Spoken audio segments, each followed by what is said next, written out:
Aquarius, kumusta po kayo guys? Okay, so Aquarius, maraming salamat po sa walang sawang pagsubaybay sa ating mga reading. And sa mga nagtatanong pala kung paano po magpa-private reading, ay iwan ko na lang yung link sa atin pong description box below. So Aquarius, tignan natin, ano ba ang inyong gabay, kapalaran ngayong week na to, no? Ayan, weekly gabay. Aquarius, Sun, Moon, Rising, and Venus sign. So, ayan guys, remind ko lang pala, no, nakalimutan ko sabihin.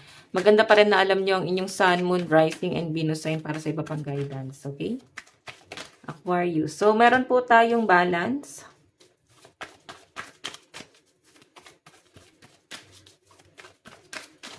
Meron tayong Queen of Swords.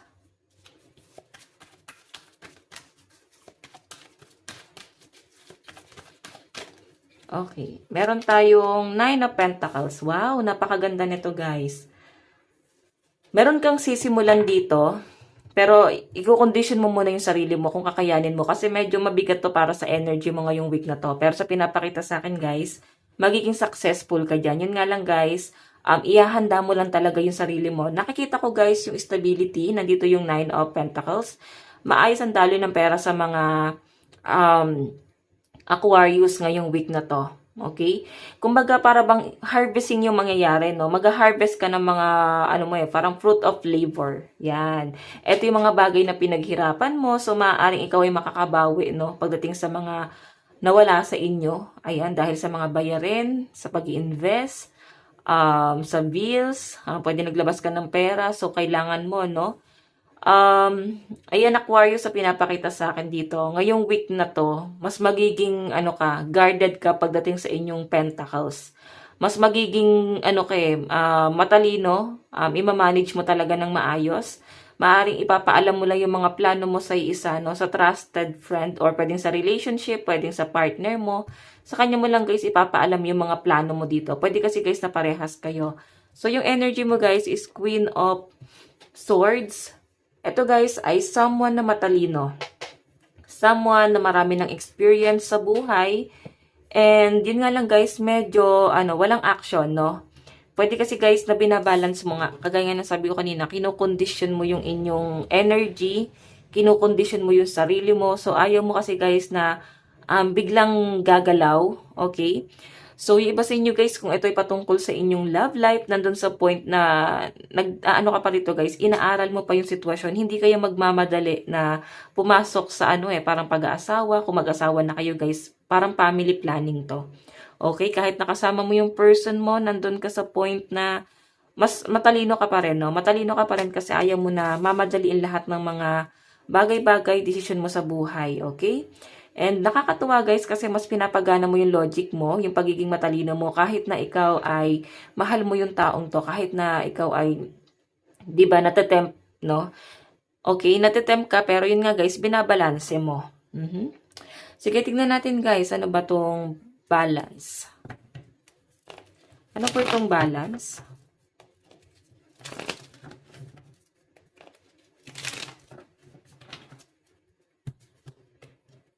Weekly gabay.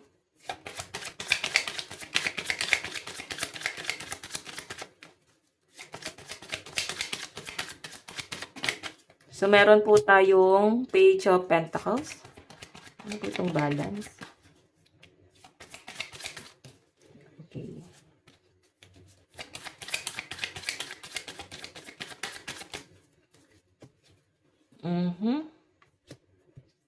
So, ito guys, opportunity para sa inyo. Magician, sobrang nagbabalanse. Nandun ka sa point na talagang Aquarius, mas, mas nagiging, parang natitrigger ka, mas nagiging, workaholic, nandun yung pagiging passionate mo, sa mga bagay-bagay, lalo na sa inyong pentacles. Kung makita mo, page pa lang siya. So, ibig sabihin, may sinisimulan ka dito na bago. Okay? Lalo na pagdating sa inyong finances. Kasi binabalance mo yan, guys. Ayan, no? Blending the ideas of others with your own to create something extraordinary, successful, compromise the power of diversity, self-control, patience, and balance. Okay, so mag-ingat ka pa rin guys kasi ito, maaaring may mga temptation, may mga distraction ngayong week na to. Kasi page pa lang eh. Kung baga gusto mo siyang simulan, Yun nga lang guys, parang babalansehin mo kung meron bang magiging maganda, no? Magiging maganda ba yung resulta? Parang titignan mo lang siya guys. Kumbaga itatry mo lang, no? Titignan mo kung ano yung magiging resulta, magiging successful ba. So pagod ka lang guys talaga. Pero alam mo, Page of Pentacles, pwede, no? Na makuha mo yung bagay na gusto mo. Kailangan mo dito magtiyaga. Okay? So tingnan natin ano tong Queen of Swords. Ano po itong Queen of Swords? Aquarius, Sun, Moon, Rising, and Venus sign.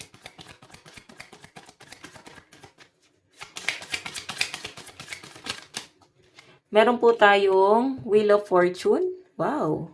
Di ba biglang nagbabago yung ano nyo, yung pananaw nyo, biglang nagbabago yung mga plano mo. So, mag-ingat ka lang guys kasi huwag ka masyado magpapadala sa bugso ng damdamin. No? Pag nagdesisyon ka, dapat andun pa rin na balanse yung puso mo at yung isip mo. Okay, mahirap yung parang nagpadala lang tayo sa bugso ng damdamin kung bakit ginawa natin yung bagay na yan. Okay, so tingnan natin guys.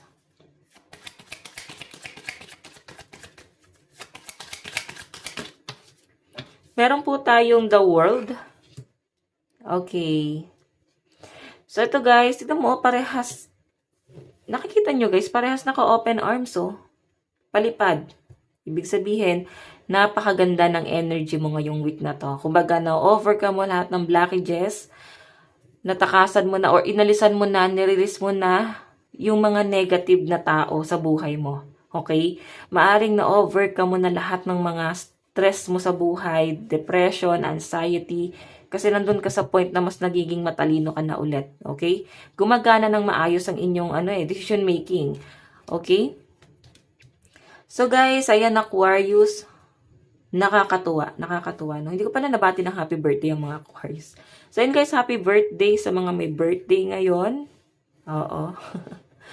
Okay, nakakatuwa yung energy guys. Para bang feeling mo lumulutang ka. Siguro nakakapag-meditate ka, nakapag-isip-isip ka ng maayos, no? Ngayong week na to, mas win-workout mo yung feelings mo, no? Yung emotion mo, may mga blockages ka kasing nire-release eh. Okay?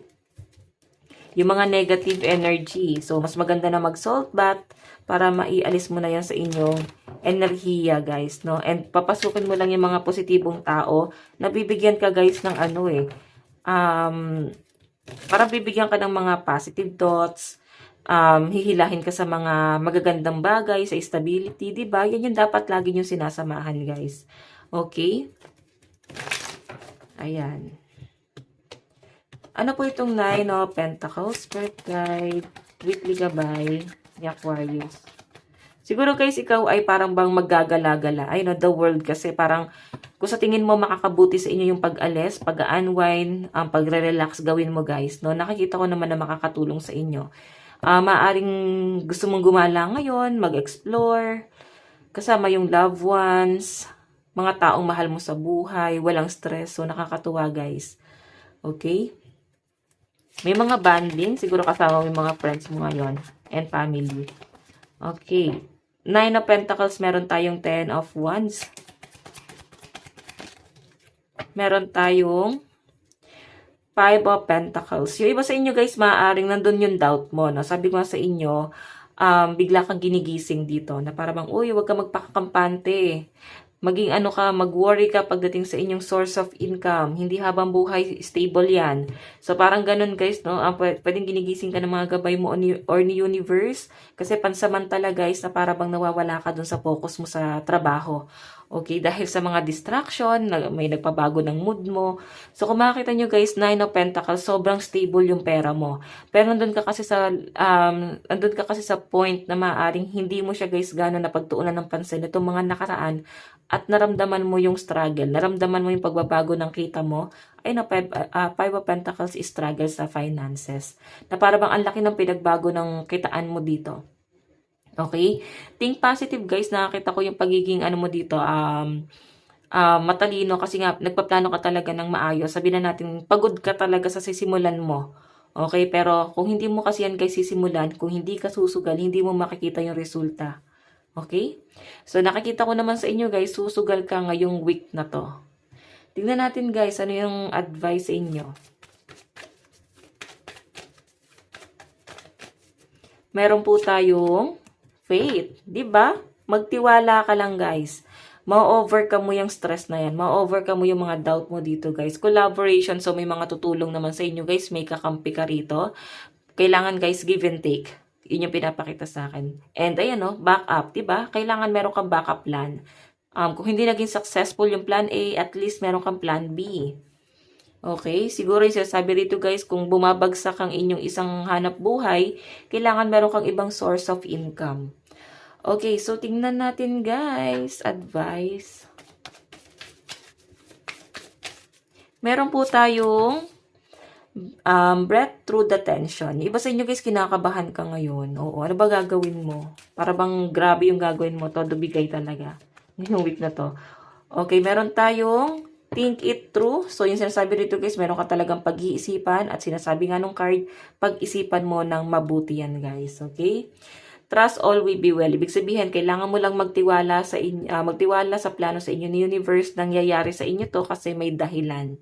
Nangyayari sa inyo to, guys, kasi nawawala ka sa focus, napupunta na sa iba, mas pinagtutuunan mo na ng pansin or mas sinusolusyon mo na yung problema ng ibang tao.